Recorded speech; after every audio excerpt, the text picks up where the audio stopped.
Bismillahirrahmanirrahim. Assalamu alaikum. I hope you all are fine and staying safe and happy. I am your history teacher, Miss Farheen, and I welcome you all to your history class. My dear students, as you know that we are on unit number 3, जिसमें हम मुस्लिम dynasties पढ़ रहे हैं, जिसमें सल्जूक हैं, फातमिड्स हैं, अयूबिड्स हैं, के अलावा फातमीड्स हैं और ओटोमन एम्पायर भी है. फर्दर इस चैप्टर में हमने क्रूसेड्स के बारे में भी पढ़ना है. So quickly pause the video and open your history 7 books. I hope everybody has opened the book. So my dear students, today's knowledge is knowledge 3.1 and 3.2. हम सल्जूक्स के बारे में जो है वो डिस्कस कर रहे हैं. एज यू ऑलरेडी नो, तो नॉलेज 3.1 तमाम जो है ये सल्जूक्स के इर्द गिर्द घूमता है. फर्दर हम आगे चल के फातमीड्स और अयूबिड्स को डिस्कस करेंगे. तो सल्जूक्स के बारे में हम ऑलरेडी जो है इसके जो प्रोमिनेंट रूलर्स हैं और इसका इंट्रोडक्शन हम पढ़ चुके हैं.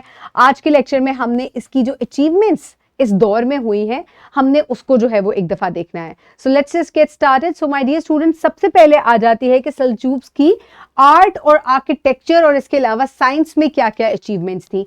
बड़े ही मुनफरिद किस्म का इन्होंने आर्किटेक्चर जो है वो इंट्रोड्यूस करवाया. इसके अलावा साइंस के अंदर बहुत ज़्यादा इन्होंने कंट्रीब्यूट किया और बहुत से इम्प्रेसिव ऐसे स्ट्रक्चर्स बनाए, बहुत सी मॉस्क ऐसी बनाई जो कि अभी भी उनकी अजमत जो है उसकी एक तरह से निशानी है.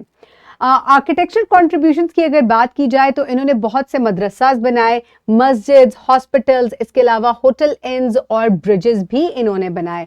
रोड्स जो है वो इन्होंने स्टोन की मदद से, पत्थरों की मदद से बनाई जो कि काफ़ी मजबूत और लॉन्ग लास्टिंग थी. अगर इनके आर्किटेक्चर की बात की जाए तो उसमें जो डिस्टिंक्ट एलिमेंट है वो गेटवेज होते थे और मुकरन्नाज होते थे और ऑगिवल आर्चवे जो है उस किस्म के आर्किटेक्चर को ये ज़्यादा फोकियत देते थे. मैं अभी आपको ऑगिवल आर्किटेक्चर है उसको दिखाती भी हूँ.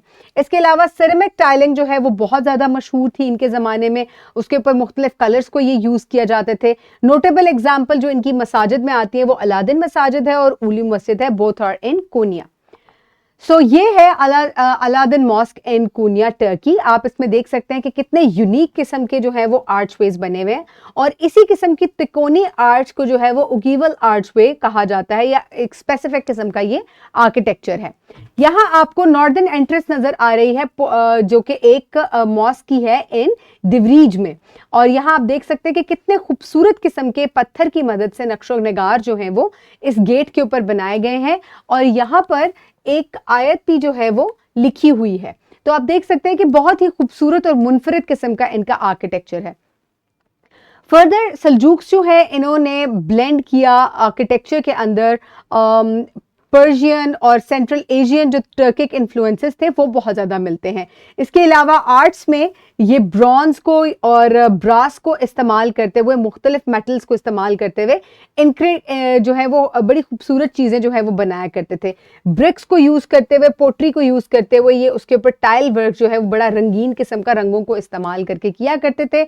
उसके अंदर जो है वो कैलीग्राफी का भी इस्तेमाल किया जाता था. फर्दर इनकी कंट्रीब्यूशन अगर एजुकेशन में देखी जाए तो सल्जूक्स जो हैं इन्होंने आर्किटेक्चर को ना सिर्फ फोकियत दी बल्कि मदरसास जो हैं वो बहुत खूबसूरत बनाए. और इनका एक बहुत मशहूर मदरसा है जिसको मदरसा निज़ामिया कहा जाता है. और इधर बहुत बड़े बड़े स्कॉलर्स जो हैं वो दूर दराज से आया करते थे अपना नॉलेज जो है वो शेयर करने के लिए. और इसके अलावा तालीम जो है उसको बहुत ज़्यादा फ़रोग दिया इस मदरसे ने. ये आज भी मदरसा जो है वो मौजूद है मदरसा निज़ामिया के नाम से और इसकी वजह से इस दौर में एजुकेशन को बहुत ज़्यादा जो है वो प्रमोट किया गया. फर्दर इन्होंने साइंटिफिक कौन कौन सी एडवांसमेंट्स की, उसमें जो है वो वाटर क्लॉक जो है वो बहुत ज़्यादा प्रोमिनेंट है और ये इनका जो है वो एक बहुत बड़ी जो है वो एक तरह से इन्वेंशन थी. कारवान सराय का जो कॉन्सेप्ट है यानी कि जो होटल इन्स होते हैं, इन किसको कहते हैं? इन मतलब INN इन. ये रोड साइड होटल्स होते हैं जहां पे लोग जो है वो आकर ठहर सकते हैं. तो इन्होंने ये कारवान सराय जो है इनका कॉन्सेप्ट इंट्रोड्यूस करवाया क्योंकि लोग जब ट्रेड के लिए एक जगह से दूसरी जगह जाते थे तो उनके लिए ठहरना बहुत ज़्यादा मुश्किल हो जाता था. तो ये कारवान सराय जब इन्होंने बनाए तो इस तरीके से लोग जो है वो आके यहाँ ठहर सकते थे. और इन कारवान सराय के अंदर जो है वो बहुत सी शेल्टर के अलावा दूसरी इम्यूनिटीज़ भी दी जाती थी जिनमें जो है वो खाना पीना वगैरह हुआ करता था, नहाने धोने की और नमाज पढ़ने की जगह हुआ करती थी. नोटेबल एग्जाम्पल्स इंक्लूड सल्तना एंड अग्जे करान characterized by their fortress-like appearance. So my dear students, ये कुछ contributions थी सल्जूक्स की, सल्जूक डायनेस्टी की, और I hope you have understood them. For practice, you can download this worksheet from the description box below this video, or you can get it in print form by your teacher. So pause the video and quickly finish the worksheet. I hope everybody has finished the homework worksheet. For homework, you will complete skill 3.1, जिसका part A जो है वो Seljuk dynasty के ऊपर मबनी है. आपने इसको complete करना है, आपने QR code scan करना है और ये worksheet complete करनी है.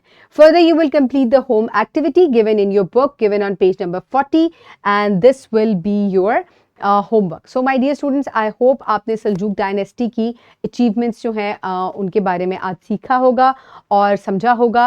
अपने इर्द गिर्द के लोगों का ख्याल रखिएगा. Thank you so much and Allah हाफिज़.